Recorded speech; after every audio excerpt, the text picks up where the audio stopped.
Income इतनी कम है, गुज़ारा नहीं होता, हर चीज़ को मैनेज करना हाथ इतना तंग है, ये जुमले अक्सर आपको सुनने को मिलते हैं और कभी-कभी फेस भी करने पड़ते हैं। अस्सलाम वालेकुम, मैं यूट्यूब फैमिली हाज़िर अपनी एक नई रूटीन के साथ। आज की इस वीडियो में ना महंगाई के दौर में घर के बजट को बनाने के लिए ना कुछ ऐसी टिप्स बताऊँगी ना जिससे आप मंथली बजट बहुत अच्छे से मैनेज कर सकेंगी और कुछ अपने लिए सेव भी कर सकेंगी।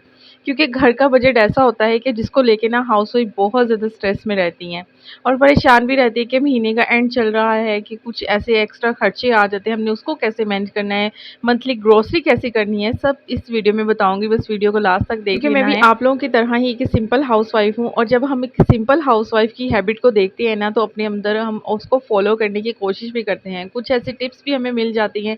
मुझे भी आप लोगों के कमेंट से बहुत कुछ सीखने को मिलता है और कुछ मैं बेहतर करने की भी कोशिश करती हूँ। बेहतरीन ज़िंदगी गुजारने के लिए ना हमें हर रोज़ कुछ ना कुछ नया सीखते रहना चाहिए। जितनी नॉलेज हो ना उतनी ही कम है। हाउसवाइफ के लिए मैं कहती हूँ कि छोटी-छोटी टिप्स भी बहुत काम आती हैं, इसलिए हर रोज़ कुछ नया से नया सीखते रहना चाहिए कि हमारी जो डेली की रूटीन है, जो लाइफ़ है, वो ईज़ी से ईज़ी हम बना सकें।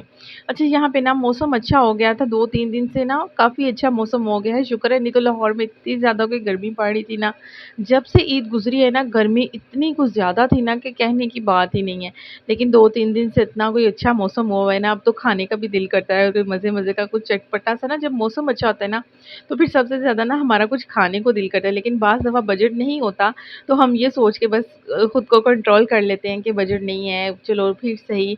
लेकिन ये छोटी-छोटी सी ख्वाहिशों को ना कभी भी आप अपने अंदर ही ख़त्म ना करें। घूमना-फिरना, खाना-पीना ये भी हमारी ज़िंदगी का हिस्सा है, लेकिन इस हिस्से को हमने मंथली बजट में कैसे मैनेज करना है, वो भी हम पे ही डिपेंड करते हैं।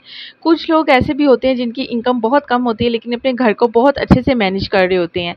तो उनको, क्योंकि वो घर चलाने के उनको तरीके आ चुके होते हैं, बस कुछ तरीके हमें भी सीखने की ज़रूरत होती है। हमें हर वक़्त कुछ नए से नया सीखते रहना चाहिए। अगर आज की वीडियो में आपको कुछ भी सीखने को अच्छा मिले तो ज़रूर कमेंट्स में बताइएगा। अच्छा, यहाँ पे ना कल मैंने जो है ना ये बच्चों के लिए ना बीफ बर्गर बनाए थे, क्योंकि उस दिन मैंने बीफ पराठे बनाए ना तो बच्चों ने बिल्कुल नहीं खाए। और फिर मुझे बड़ा होता है कि भई हम गोश्त खा रहे हैं, बच्चे नहीं खा रहे, तो मेरा ना फिर बड़ा दिल होता है कि बच्चों को ना इस तरह के मैं कुछ ना नए-नए से ना आइडियाज़ लगा के ना बच्चों को खाने के लिए देती हूँ, क्योंकि बा जो बाहर के खाने हैं ना वो बच्चे बहुत शौक से खाते हैं। लेकिन मेरी कोशिश होती है कि बाहर की तरह ही कुछ घर पे इनको बना के दिया जाए, जिससे बच्चों का चस्का भी पूरा हो और बच्चों को कुछ हेल्दी सा भी मिले। तो ये बर्गर की रेसिपी ना मैंने जो है ना शॉर्ट वीडियो में आप लोगों के साथ शेयर की थी, वो ज़रूर देखिएगा। अच्छा, आजकल ना आपको पता है कि कुछ दिनों से ना घर में बस बीफ बीफ, मटन यही कुछ बन रहा है, कीमा बन गया, बीफ बन गया, मटन बन गया। तो बच्चे ना बिल्कुल अवॉइड कर रहे हैं, खाना अच्छे से नहीं खा रहे थे। फिर मुझे यही होता है कि मैं इनको जो है ना अलग-अलग से ही कुछ बना के दूँ, कि बाहर के खानों को ना अवॉइड ही करें। एक तो अनहेल्दी होते हैं, दूसरे एक्सपेंसिव इतने पड़ जाते हैं कि आपके सारा मंथली जो बजट है ना, वो ख़राब कर देते हैं। तो इसलिए कोशिश करें कि बाहर के खानों को भी ना थोड़ा-सा अवॉइड करे करें। जब मंथली आप बजट बनाती हैं ना, कोई दिन एक ऐसा रख लिया करें जिसमें आपने जो है बाहर जाना है बच्चों को लेके, रेस्टोरेंट में खाना खिलाना है या कुछ भी जिस तरह से आपको बेहतर लगे, आप उस तरह से कर सकते हैं। क्योंकि ये रोज़-रोज़ के बर्गर, शवारमे, पिज़्ज़े ये जब इंसान खाना शुरू कर देता है ना, तो फिर घर का खाना बिल्कुल पसंद नहीं आता।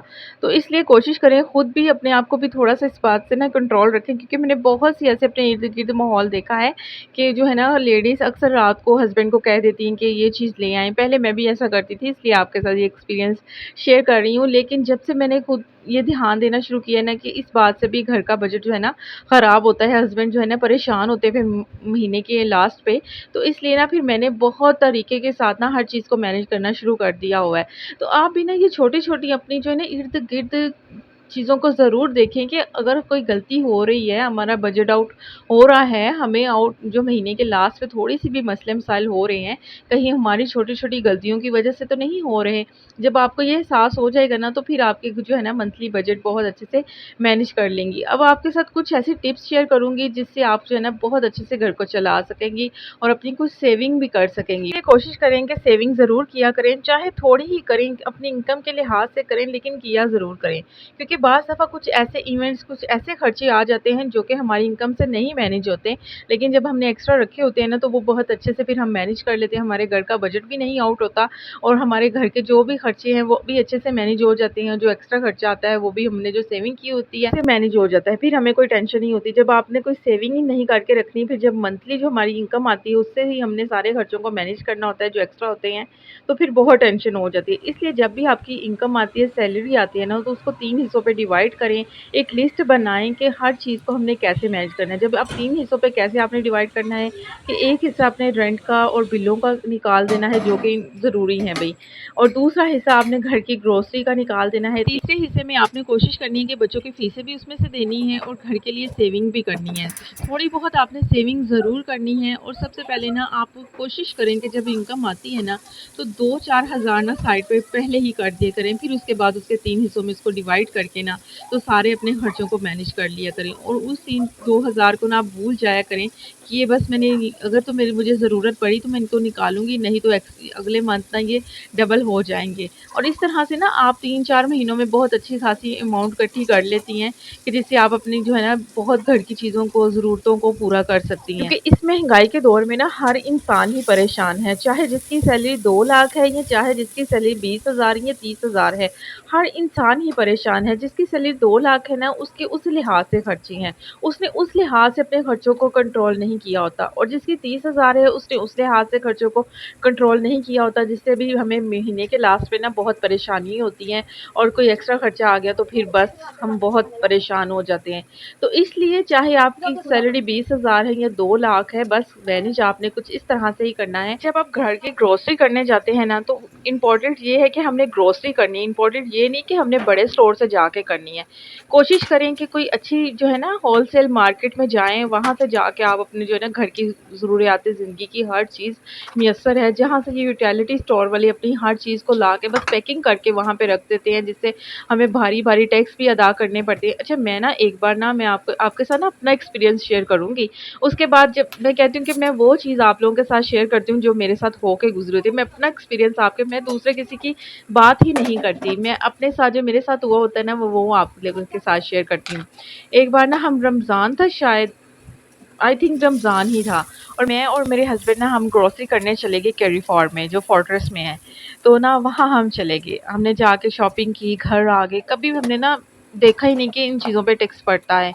तो बस घर आके लिस्ट देख रहे थे, अचानक से ना मेरे हस्बैंड ने मुझे कहा कि देख लो भी चीज़ें पूरी हैं, क्योंकि घर आके ना हम हर चीज़ को चेक कर रहे होते हैं कि लिस्ट के ऊपर जो चीज़ मेंशन है वो हमारी ग्रोसरी में से है। तो मेरी ये एक आदत है कि मैं हर चीज़ को ना चेक करती हूँ, क्योंकि भाई हमने भी इसके पैसे अदा किए होते हैं कि बाज़ दफ़ा हमें नहीं भी याद होता, और ये कि भाई बिल में ना हो, हमें पता ही ना हो कि हमने ये लिया है या नहीं लिया, और बिल उसका पड़ा हो। तो इसलिए ना मैं कोशिश यही होती है कि आप भी कुछ इस तरह के ना ज़रूर चेक किया करें, इसकी चेकिंग ज़रूर किया करें जब आप ग्रोसरी लेके आती हैं। तो जब हम ग्रोसरी की चेकिंग कर रहे थे ना, तो हमने देखा कि हर चीज़ के ऊपर ना 5-10 रुपए का टैक्स लगा हुआ है। मैं इतनी परेशान हुई कि मैंने कहा देखो, तकरीबन 1800 हमें टैक्स पड़ गया था। तो मैंने कहा देखो हमने क्या फ़ायदा किया, अपना 1800 का नुकसान कर लिया। तो उसके बाद ना मैंने अपने हस्बैंड को बोल दिया हुआ है कि आप ना अकबरी मंडी से ना, क्योंकि जब लाहौर की सबसे अच्छी मंडी है ना, वो अकबरी मंडी है, जहाँ से आपको ज़रूरत की हर चीज़ आपके किचन की मिलती है। तो मैं अब ना वहीं से अपने हस्बैंड से ना मंगवा लेती हूँ। मैं नहीं अब जाती कि भई जाओ स्टोर पे और ग्रोसरी करके आओ, बस उन्हें लिस्ट बना के दे देती हूँ, वो ले आते हैं। तो इस तरह से ना मुझे बहुत आसानी हुई। एक तो चीज़ भी इतनी साफ़-सुथरी होती हैं, तो दूसरा ये कि भई इतनी ज़्यादा कोई आपको ह कम प्राइस में मिल रही होती है, जो आपको यूटिलिटी स्टोर पे इतनी, कि मैं कहती हूँ कि जो चीज़ 200 की है ना, वहाँ पे आपको मैं कहती हूँ कि 170 रुपए में मिल जाती है, 30 रुपए की आप बचत कर लेती हैं। तो ये छोटी-छोटी सी जो बचत है ना, ये हमारे बहुत काम आती हैं, लेकिन ये छोटी-छोटी बचत को हम कोई इम्पोर्टेंस ही नहीं देते। वो कहते हैं कि हमने कतरे को ही इम्पोर्टेंस नहीं देनी, तो हम दरिया कैसे भरेंगे? ये दरिया ऐसे भी नहीं भर जाते कि हम बस भई कंजूसी कर कर के अपने घर को चलाएँ, ऐसे भी नहीं भरना।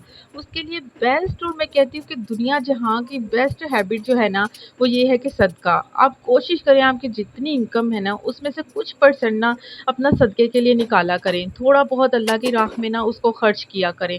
अल्लाह से ना तजारत कर लें। जब आप अल्लाह से तजारत कर लेंगे ना, तो आप यकीन करें आपको अल्लाह ताला उतना ही ज़्यादा नवाज़ता जाएगा कि आपको पता भी नहीं चलेगा। और दूसरा ये कि अगर रिज़्क में इज़ाफ़ा चाहती हैं ना, तो कोशिश करें सूरत कौसर का ना विर्द बहुत ज़्यादा किया करें। अगर आप बहुत ज़्यादा भी नहीं कर सकते, तो हर फ़र्ज़ नमाज़ के बाद 11 बार अव्वल आखिर दुरूद शरीफ के साथ पढ़ लिया करें। इससे भी आपके रिज़्क में बहुत ज़्यादा बरकत होगी। दूसरी बात, अगर आपकी इनकम कम है ना, तो कोई चीज़ लेते हुए ना चीज़ की क्वालिटी पे कंप्रोमाइज़ ना करें। चाहे चीज़ थोड़ी-सी लेट कर दें, डिले कर दें, लेकिन लें अच्छी क्वालिटी की।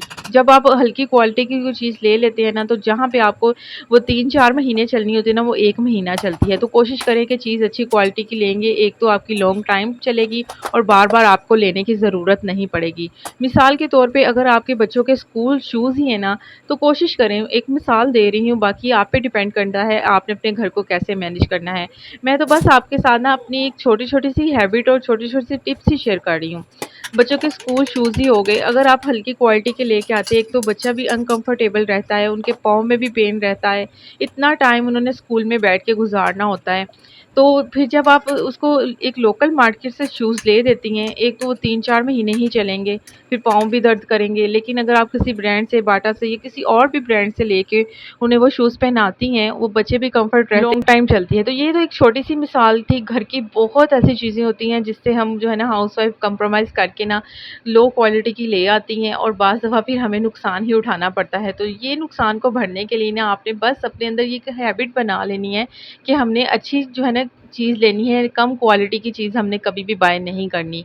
हाँ, कभी आप किसी चीज़ को लेके कंप्रोमाइज़ कर सकती हैं, कोई चीज़ ऐसी होती है जो हमें देखने में अच्छी होती है, जैसे कि घर की ग्रोसरी हो गई, बर्तन हो गए, चाइना सेल पे हम जाते हैं, वहाँ पे हमने घर की जो है ना एशिया बहुत अच्छे से मिल जाती हैं।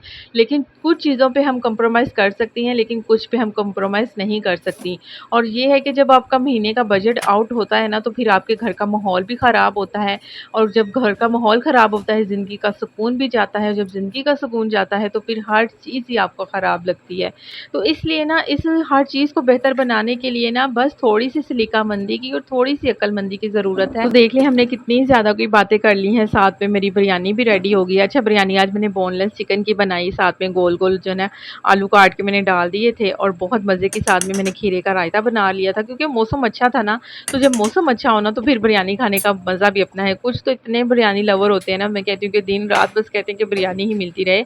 लेकिन मुझे क्रेविंग है बिरयानी की, लेकिन बिरयानी बस गरम-गरम हो और दम से खुली और उसी टाइम बस प्लेट में डाल के ना खा लूँ। मुझसे ठंडी बिरयानी या जो एक टाइम के बाद बिरयानी नहीं खाई जाती। मैं कहती हूँ कि बिरयानी का टेस्ट ख़त्म हो जाता है। आपकी क्या राय है इस बारे में ज़रूर बताइएगा।